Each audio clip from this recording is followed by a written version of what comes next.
What do we mean by pollution? Pollution refers to the introduction of harmful substances of contaminants into the environment such as air, water or soil which can cause adverse effects on living organisms and ecosystem.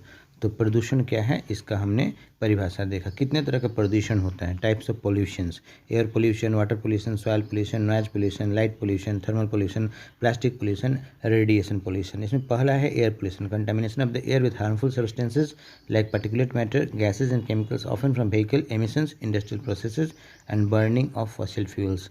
तो वायु प्रदूषण, जब साधारणतः हमारा वायु प्रदूषित हो जाता है तो उसे वायु प्रदूषण करते हैं। ये विभिन्न तरीक़ों से हो सकता है। चलिए अब जान लेते हैं जल प्रदूषण, contamination of water bodies such as river, lakes and oceans with pollutants like chemicals, sewage and plastic waste which can harm.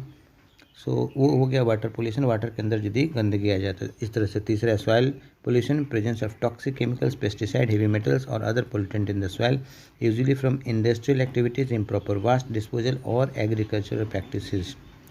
वो हो गया सॉइल पोल्यूशन। तो मिट्टी के अंदर यदि इंडस्ट्रियल वास्ट, इम्प्रॉपर वास्टेज या डिस्पोजल या एग्रीकल्चर से उत्पन्न होने वाले बाई प्रोडक्ट यदि जाते हैं सॉइल में तो उसे कहते हैं सॉइल पोल्यूशन। थर्ड आ गया नॉइज पोल्यूशन, एक्सेसिव और disturbing noise level in the environment often from traffic, industrial machinery, construction sites, loud activities which can cause stress, hearing loss and other health issues. इसको बोलते हैं noise pollution. तो ये साधारणतः दिनों पर दिन बढ़ते हुए ट्रैफिक के चलते नॉइज पोल्यूशन, इससे हियरिंग लॉस हो सकता है, कान अफेक्टेड हो सकता है, हमारा हेल्थ इश्यूज़ हो सकता है, स्ट्रेस बढ़ सकता है।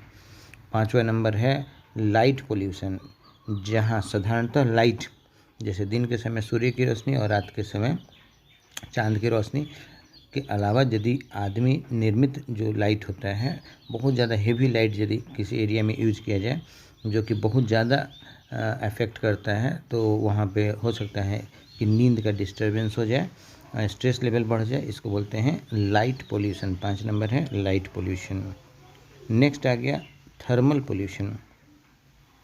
तो थर्मल पोल्यूशन का मतलब हुआ कि एक्सेसिव हीट का कारण हो सकता है इंडस्ट्री या थर्मल पावर प्लांट चलाना जिसमें से बहुत ज़्यादा हीट निकलता हो, उसको कहते हैं थर्मल पोल्यूशन। इससे बहुत ज़्यादा जल प्रदूषित हो सकता है, वायुमंडल प्रदूषित हो सकता है, लैंड भी प्रदूषित हो सकता है। हर एक का डेफिनेशन रिटन हमने बना दिया है, आप वीडियो को पॉज करके चाहें तो उसे लिख सकते हैं। ये आ गया आपका light pollution.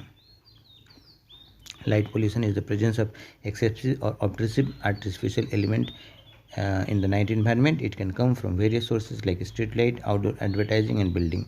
Light pollution not obscure our view of the stars but disrupt ecosystem and affect health and well-being. So this is called light pollution. Thermal pollution हमने डिस्कस ही कर लिया।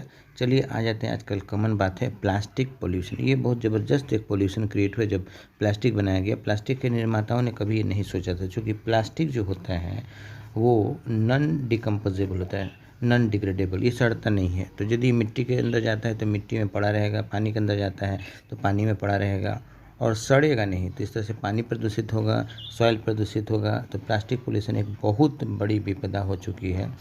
जितने भी डेवलप्ड कंट्रीज है वो अब इस तरह का प्लास्टिक बनाने की कोशिश कर रहे हैं जो बायोडिग्रेडेबल है, कुछ दिनों के बाद खुद सड़ जाए, ताकि प्लास्टिक पोल्यूशन से हम लोग छुटकारा पा सकें। स्क्रीन पे आपको दिख रहा है थर्मल पोल्यूशन, आप चाहें तो इसको नोट कर सकते हैं। थर्मल पोल्यूशन क्या होता है? तो thermal pollution occurs when human activities such as the discharge of heated water from industrial processes, power plant, raise the temperature of natural water bodies like rivers, lakes, oceans. This can disrupt aquatic life. Last जो है वो है radiation pollution. तो radiation pollution refers to the presence of radioactive substances in the environment which can pose a threat to human health and the ecosystem. It stems from the activities such as nuclear power generation, improper disposal of radioactive waste, nuclear accidents and weapon testing. The release of radioactive material into the air, water or soil can lead to contamination and other health issues including cancer. तो radiation pollution जो है वो साधारणतः radio active elements को use करने से जो pollution होता है उसे कहते हैं। साधारणतः ये यदि न्यूक्लियर बम का टेस्टिंग किया जाए या न्यूक्लियर पावर प्लांट में यदि कहीं से लीकेज हो जाए या न्यूक्लियर पावर प्लांट को इस तरह सुरक्षित नहीं बनाया जाए तो वहाँ से रेडिएशन बाहर आ सकता है, वहाँ के पास से गुजरने वाले आदमियों को हेल्थ को प्रभावित कर सकता है और कैंसर भी हो सकता है। तो ये रहे 8 तरह के pollution. Thank you very much.